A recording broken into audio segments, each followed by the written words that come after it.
Bonjour, aujourd'hui on va parler de chauffage copie de Webasto, les copies chinoises des chauffages Webasto. On va parler d'un 5 kW et d'un 2 kW. J'ai personnellement un 5 kW qui est installé dans mon atelier pour le chauffer l'hiver, et j'ai dans mon fourgon que j'ai aménagé, j'ai installé un chauffage Webasto chinois, la copie chinoise de 2 kW. Donc on va voir aujourd'hui les consommations électriques de chacun, les réglages et les consommations tout à la fin de gasoil.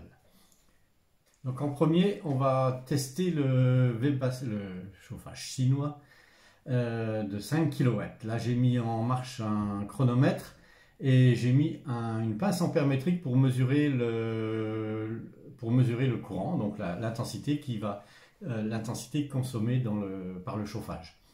Voilà, là ça a démarré, ça fait 30-40 secondes que ça démarre. On voit bien la consommation qui est de plus de 10 ampères sur cette pince ampère-métrique. Ça va durer un certain temps, ça va durer environ 3 minutes. On ne va pas attendre les 3 minutes pour voir tout ça. Et donc pendant 3 minutes, ce chauffage va consommer environ 10 ampères, 10 à 11 ampères. Ça c'est pour le 5 kW. Donc là, on voit sur l'ampère-mètre que l'intensité a bien baissé. On est à entre 2 et 3 ampères. Donc ça veut dire que la bougie de préchauffage, donc celle qui sert à chauffer la chambre de combustion, s'est arrêtée. Et c'est ça qui consomme beaucoup. Donc là, on est redescendu à 4 ampères. Donc il faut que je donne une petite précision avant tout, c'est que il y a 3 étapes quand un chauffage chinois fonctionne, même le Webasto c'est pareil. La première étape c'est préchauffage qui dure 3 minutes environ, ça peut être 2, ça peut être 3, ça peut être 4 en fonction de la température, qui dure on va dire 3 minutes environ. Ça c'est une période préchauffage, bougie de préchauffage. Après ça, la bougie de préchauffage se coupe, le chauffage se met à tourner à fond de ce qu'il peut pour chauffer vraiment le corps de chauffe d'une manière optimale. Ça va durer pareil de 2 à 3 minutes. Et là, on va plus avoir de bougie de préchauffage, mais on va avoir une consommation assez importante de gasoil puisque la pompe tourne au maximum et les ventilateurs tournent au maximum. C'est-à-dire que là, on aura une consommation de 4 ampères, ce qu'on voit là, 4 à 5 ampères pour le 5 kW. Ça va durer 2 à 3 minutes. Et la troisième étape, ça va être la régulation. Ce que j'appelle la régulation, c'est-à-dire qu'il va se remettre à la température au réglage que vous avez réglé sur le thermostat. Seulement à ce moment-là, donc environ après 5 à 6 minutes, il va se mettre au niveau du réglage.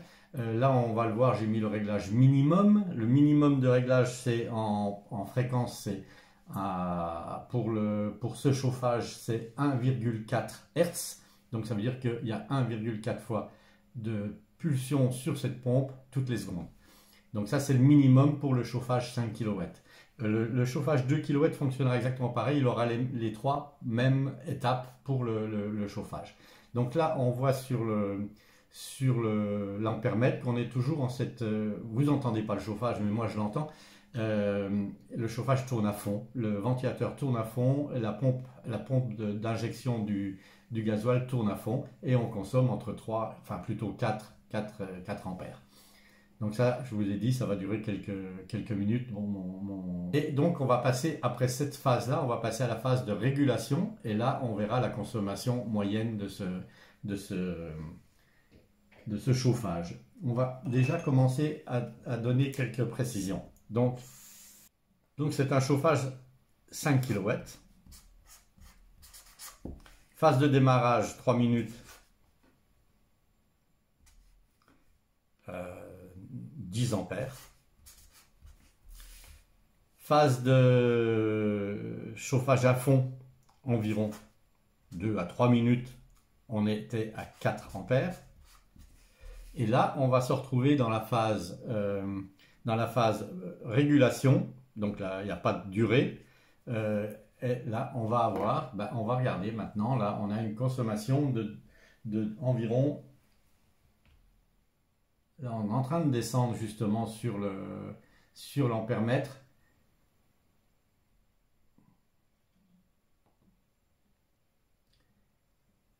et on va descendre à 1,3, 1,4 ampères. Donc on va noter 1,3 ampères. Ça c'est pour le 5 kW. Alors là on voit le thermostat sur la vidéo.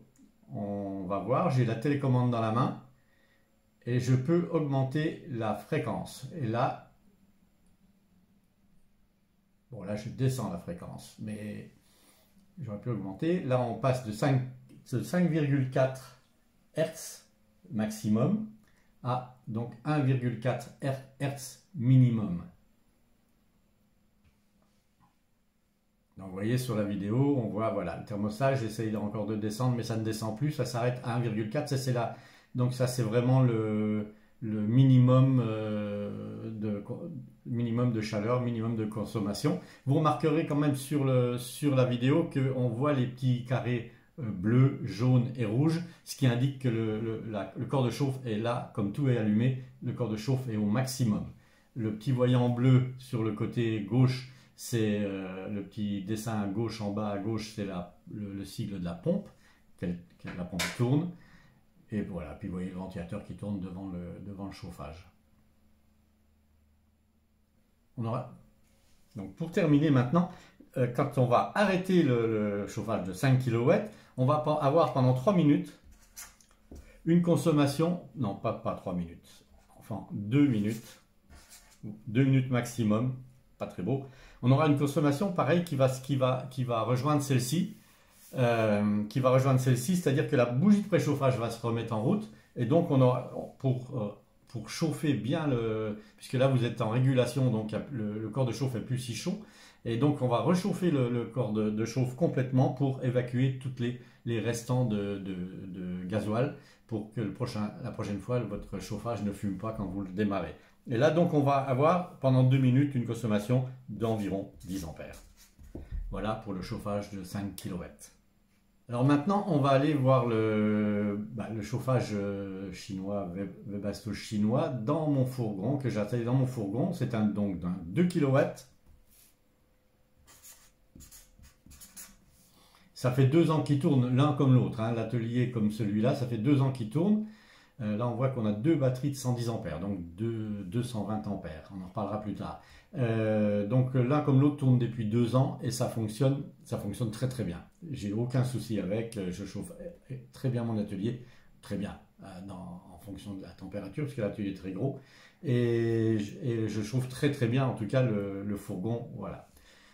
Donc là, on voit, là, je montre sur le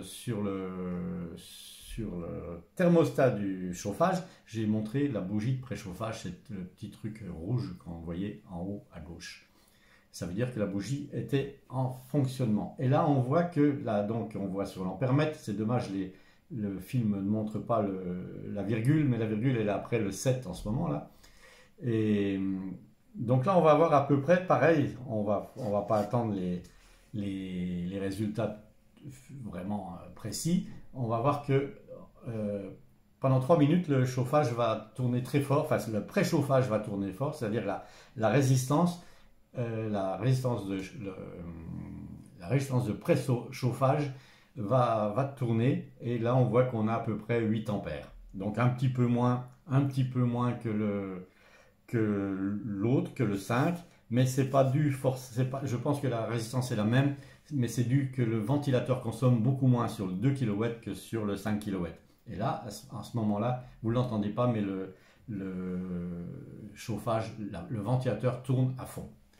Donc on va avoir le même principe, c'est-à-dire qu'on aura préchauffage 3 minutes, on aura un chauffage max de 3 minutes, et on aura la régulation qui va se mettre en place après, et on va faire l'arrêt pareil. Donc on va refaire les mêmes mesures. Là on voit qu'on a quand même près de 9 ampères pour le préchauffage. Donc au bout de 3 minutes, on va voir que ça va tomber. Alors là on va être au bout des plutôt 4 minutes, parce que le fourgon est dehors, donc c'est plus long. Forcément le chauffage était plus froid, donc ça va durer 4 minutes le préchauffage. Normalement là l'intensité doit baisser, ça fait un peu plus de 4 minutes. Voilà, bah ça y est, c'est exactement ça. Là, on tombe carrément, l'intensité vient de changer complètement. Et là, on voit qu'on consomme environ. Donc là, on voit qu'on a à peu près 1 ampère 5, 2 ampères. Donc c'est plutôt 2 ampères qui va durer 3 minutes aussi, pareil, pour la mise en température élevée de la chaudière, enfin du chauffage.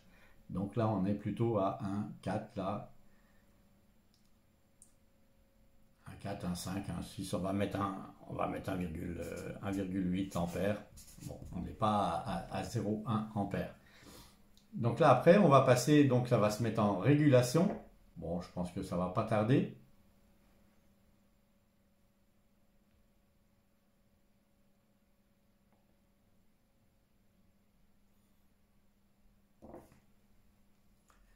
Voilà, donc en gros, ça fait 6 minutes que ça tourne.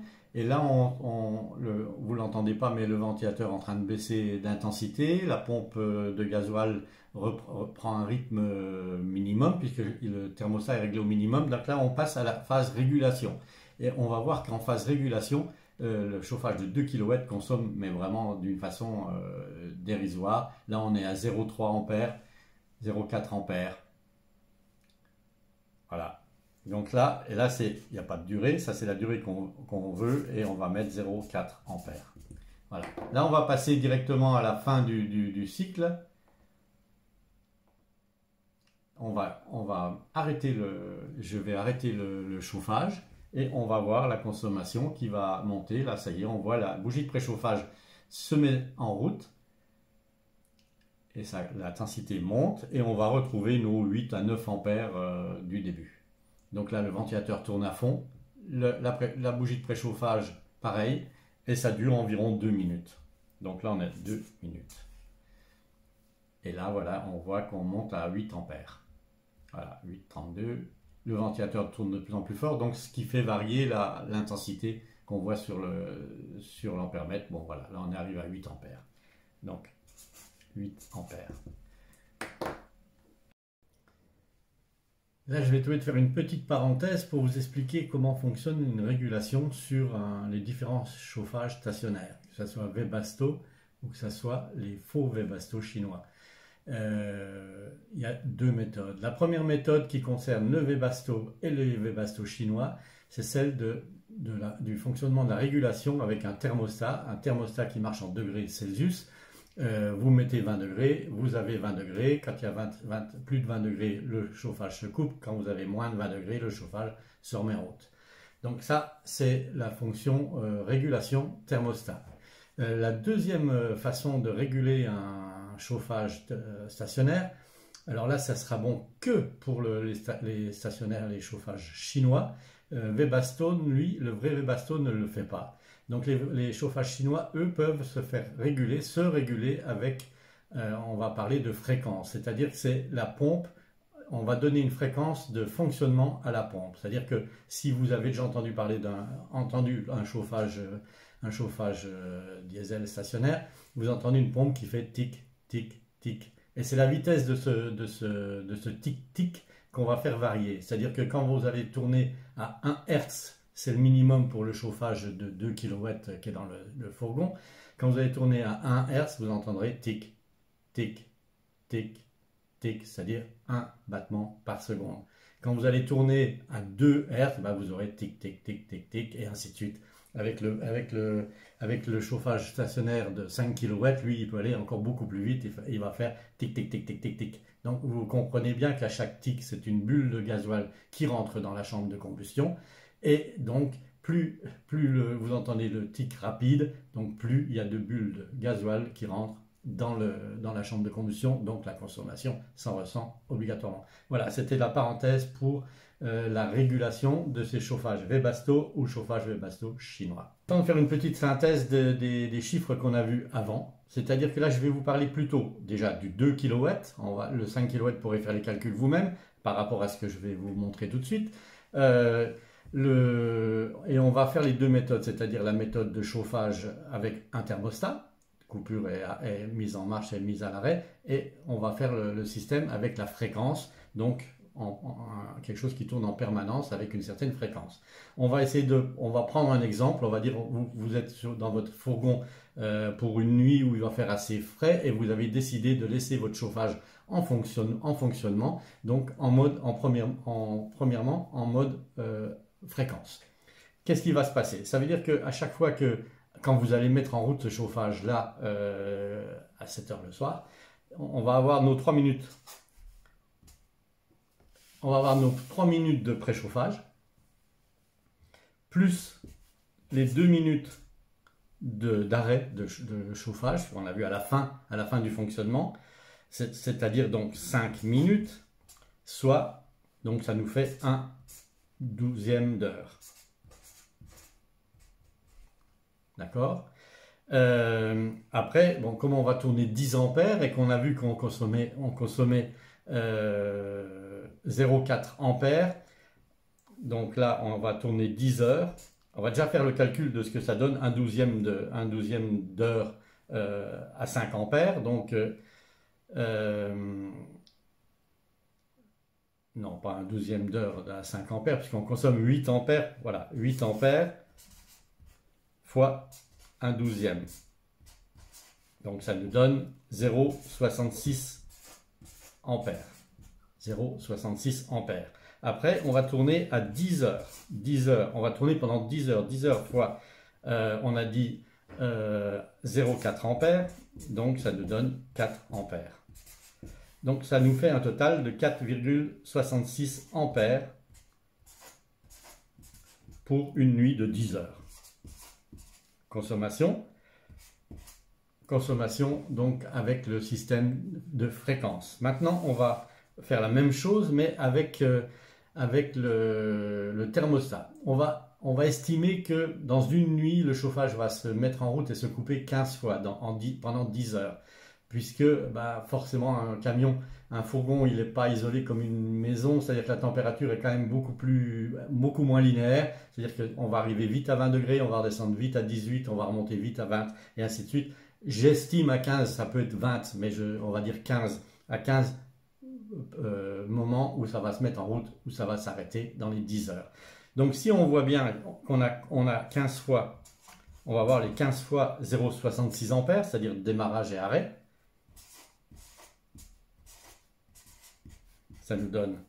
Ça va nous donner 9 ampères 9. Et on aura, bon alors du coup il ne va pas tourner 10 heures puisqu'il y a des coupures. Alors on va dire on va tourner 9 heures. Donc 9 heures fois 0,4 ampères. Ça nous donne 4 fois 9, 36. 3 ampères 6.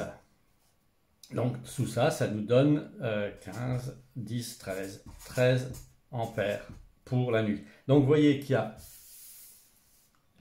en régulation fréquence, on consomme 4 ampères 66. En régulation thermostat, on consomme 13 ampères. Donc ça représente à peu près 3 fois moins ou 3 fois plus, suivant sur quel pied on se met. Ça, c'est une chose à consommation où, bon, 13 ampères dans une nuit, c'est encore pas excessif. Bon, il y a le frigo qui va se mettre aussi en route, ainsi de suite. Mais le problème, et ça, je l'ai constaté par moi-même, le problème, c'est pas ça. C'est que quand la nuit, vous dormez et que le chauffage s'arrête, bon, il va se mettre le chauffage s'arrête. Il se remet en marche. Donc, préchauffage, le ventilateur qui tourne fort. Après, il se met en chauffage forcé. Donc, le ventilateur qui tourne encore plus fort. Ça fait du bruit. La pompe, vous l'entendez. Malgré tout, elle fait un peu de bruit. Elle clique, clique, clique. On l'entend lointain. C'est lointain, mais on l'entend. 10 minutes, 20 minutes, 30 minutes après, ou 1 heure après, ça s'arrête. Et on recommence exactement le même cycle. C'est-à-dire, le chauffage se met enfin, la bougie de préchauffage se met en route. Donc, ça va faire une grosse ventilation. Vous allez entendre. Ça va se couper. Puis un bruit. 10 minutes après, le chauffage va se remettre en route puisque la température a baissé. Et là, ça va reprendre le bruit maximum du ventilateur et ainsi de suite. Et ça, c'est pas très agréable. C'est pour ça que moi, j'ai opté définitivement pour le type de chauffage en fréquence. Donc, il y a deux avantages. Faible consommation et faible bruit, puisque c'est un bruit permanent tout le temps, et vraiment ça s'entend pas, ou alors on s'y habitue beaucoup plus facilement que des vagues de bruit et ainsi de suite.